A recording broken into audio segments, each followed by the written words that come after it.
चेतन Judy और दानिश अब्रार तीनों मेरा साथ नहीं देते तो आज मैं मुख्यमंत्री के रूप में खड़ा नहीं मिलता। अगर मेरा बस चलता तो इन तीनों को मंत्री बनाता। अशोक गहलोत यहीं पर नहीं रुकते। वे कहते हैं कि 10-20 करोड़ जितने लिए उसमें से कुछ खर्च हुए हो तो भी लौटा दो, मैं AICC से वह पैसे वापस दिलवा दूंगा। कोई तकलीफ नहीं पाया। शानदार प्रबंधन, शानदार इलाज हुआ राजस्थान के अंदर। बाद में जो संकट आया हमारे ऊपर, ये अमित शाह जी, धर्मेंद्र प्रधान, ये आपका गजेंद्र शेखावत जो केंद्रीय मंत्री है, इन सब ने मिलकर षड्यंत्र किया। पैसे बांट दिए राजस्थान के अंदर भी, पैसे वापस ले नहीं रहे वो लोग। मुझे चिंता लगी हुई है, पैसा क्यों नहीं ले रहे वो, वापस क्यों नहीं मांग रहे इनसे पैसा।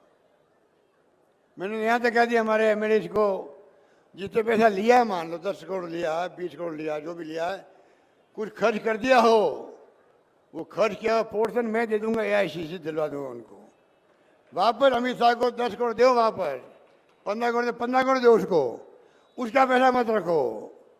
उसका पैसा रखोगे हमेशा अमित शाह आपके दबाव बनाए रखेगा। वो गृह मंत्री भी है, वो धमकाएगा, डराएगा।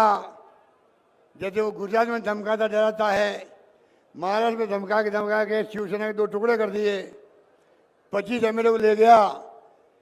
बहुत खतरनाक खेल खेलते हैं अमित शाह गृह मंत्री। तो मैंने MLA को कहा है, तुमने गलती कर दी, कोई बात नहीं, भूलो माफ करो। तुमने खर्च कर दिया, 1 करोड़ 2 करोड़ खर्च कर दिया, बता दीजिए मुझे, वो मैं खाना पूर्ति करूंगा अखिल भारतीय कांग्रेस कमेटी के अध्यक्ष को कह करके। उनका पैसा वापस दो आप लोग, ये दबाव नहीं रहे, आप ईमानदारी से काम कर सको। तो वहीं मुख्यमंत्री अशोक गहलोत उस राज से भी पर्दा उठाते हैं जब वसुंधरा राजे ने उनका साथ दिया। अशोक गहलोत कहते हैं कि कैसे 3 लोगों ने उनकी सरकार बचाने में 2020 में भूमिका निभाई, जिनमें वसुंधरा राजे, बीजेपी से बर्खास्त MLA शोभा रानी कुशवाहा और कैलाश मेघवाल है। शोभा रानी ने, दूसरा वसुंधरा सिंधिया ने, और तीसरा कैलाश मेघवाल ने।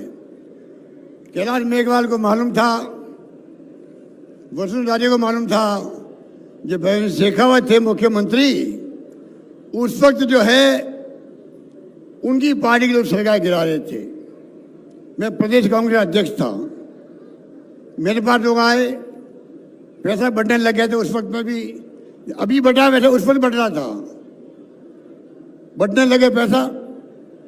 मैंने उनको कहा, भले आदमी हो, तुम्हारा नेता भैरव शेखावत मुख्यमंत्री है, मैं PC का अध्यक्ष हूँ, वो बीमार है इसलिए गया हुआ है क्यूलैंड के अंदर, अमेरिका के अंदर, और तुम पीछे षड्यंत्र करके सरकार गिरा रहे हो, मैं तुम्हारा साथ नहीं दूंगा।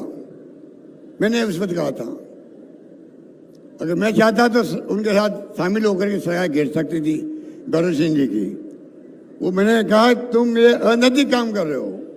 जो आज बीमार है, 3 दिन ऑपरेशन हो गए वहाँ पर, बहुत नाजुक हो गई थी स्थिति उनकी वहाँ पर, और तुम पीछे सरकार गिरा रहे हो। वही बात कैलाश मेघवाल ने और वसुंधरा सिंधिया ने कहा कि हमारे यहाँ कभी परंपरा नहीं रही है इस प्रकार चुनी सरकारों को गिराने की पैसे के बल पर। ये कहा उन्होंने, क्या गलत किया उन्होंने, क्या गलत कहा उन्होंने। और शोभा रानी ने उनकी बात सुनी, वसुंधरा की और कैलाश मेघवाल की। इनकी अंतरात्मा ने कहा कि मुझे भी ऐसे लोगों को साथ नहीं देना चाहिए। क्या गलत किया शोभा रानी ने, इसलिए हमारी सरकार बची है। इसलिए मैं जिंदगी में ये घटना कहीं भूल नहीं सकता जो मेरे साथ बीती थी। ये तो प्रदेशवासी मजबूत रहे, सजग रहे।